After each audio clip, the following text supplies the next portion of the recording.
رویوں کا امتحان۔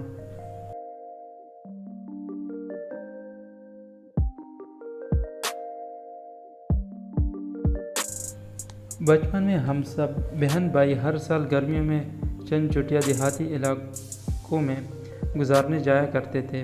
ہمارے ایک رشتہ کے چچا وہاں رہتے تھے۔ گاؤں میں ان کا بہت بڑا گھر تھا۔ اکثر ہم انہی کے پاس جا کر ٹھہرا کرتے تھے۔ ہمارے وہ چاچا یونیورسٹی کے شعبہ ریاضی میں کام کرتے تھے۔ وہ اکثر وقت صبح گاؤں کی کھلی فضا میں چہل قدمی کے لیے جایا کرتے تھے، اور اس دوران وہ اپنی یونیورسٹی کے لیے پتروں کی مختلف اقسام بھی جمع کیا کرتے تھے۔ ان کا ایک باورچی تھا جو مزے مزے کے کھانے بنا کر انکل کو چہل قدمی پر جانے سے پہلے دے دیا کرتا تھا۔ ہمیں بھی یہ سیر سپاٹا بہت پسند تھا، لہٰذا اکثر ہم بھی چاچا کے ساتھ ان کے مشغلے میں شامل ہو جایا کرتے تھے۔ ایک دن ہم سب صبح بہت جلد گھر سے روانہ ہوئے۔ انکل نے ہمیں بھی پتر جمع کرنے کے کام میں لگانے کے لیے تھیلی ہمارے کمر سے باندھ دی اور کہا کہ تم لوگ بھی پتروں کے نمونے جمع کرنے میں میری مدد کرو۔ ہم خوشی خوشی اس کام کے لیے تیار ہو گئے۔ سارا دن ہم گھوم کر پتروں کے مختلف اقسام جمع کرتے رہے۔ ہمارے راستے میں بہت سی باتیں کرتے اور پتر ڈھونڈتے رہے۔ چاچا ہمارے تھیلوں میں بھی کوئی پتر ڈال دیتے، لیکن ہمیں یہ دیکھ کر حیرت ہوتی کہ وہ کبھی اس تھیلے میں سے کچھ پتر نکال بھی لیتے اور کبھی ایک ہی قسم کے بہت سارے پتر ہمارے تھیلے میں بھر دیتے۔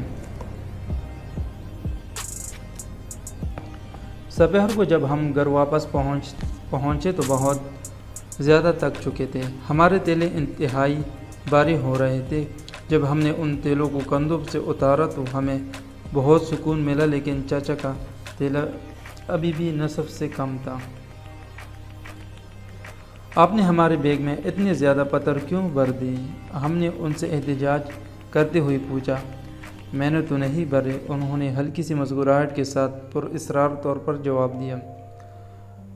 کچھ دیر رک کر انہوں نے کہا، تمہیں پتہ نہیں چلا کہ آج میں نے تم لوگوں کے رویوں کا ایک چھوٹا سا امتحان لیا؟ رویوں کا امتحان سے آپ کی کیا مراد ہے؟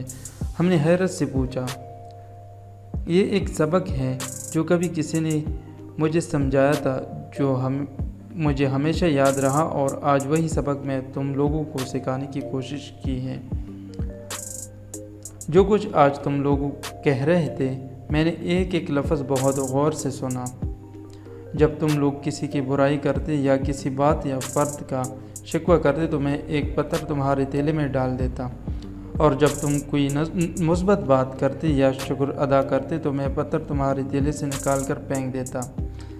اب اپنے تھیلیوں کی جانب دیکھا کہ یہ کتنی بھاری ہے۔ مجھے پوری امید ہے کہ تم دونوں اس امتحان کو یاد رکھو کہ دراصل تمہاری منفی خیالات ان پتروں کی مانند ہیں۔ تم انہیں اپنے ذہن میں ایسے لیے پھرتے ہو جیسے تم لوگوں نے پتروں کا یہ تھیلا اپنی کمر پر لاد ہوا ہے۔ جتنے زیادہ منفی خیالات ہوں گے اتنی ہی زیادہ تمہارے ذہن بھاری ہوگا، لیکن ہاں، تمہارے مثبت خیالات ان منفی خیالات کو روک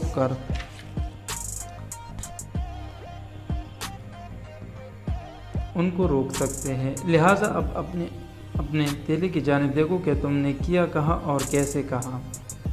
اس چھوٹی سی بات میں ایک بہت بڑا سبق پوشیدہ تھا جو چاچا جی نے ہمیں بہت دلچسپ انداز میں سکھلایا تھا، ایک ایسا سبق جو ہماری پوری زندگی پر محیط تھا، اور وہ سبق تھا کہ رویوں کی طاقت کتنی مضبوط، شدید اور پُر اثر ہوتی ہے۔ جتنے زیادہ منفی خیالات کا بوجھ آپ اپنے ذہن میں رکھیں گے اتنا ہی زندگی کا بوجھ آپ پر بڑھتا جائے گا، اور آپ کا سفر حیات مشکل اور کٹھن ہو جائے گا۔ اگر آپ اپنی زندگی کو آسان بنانا چاہتے ہیں تو اپنے خیالات اور رویوں میں تبدیلی لانا لازمی ہے۔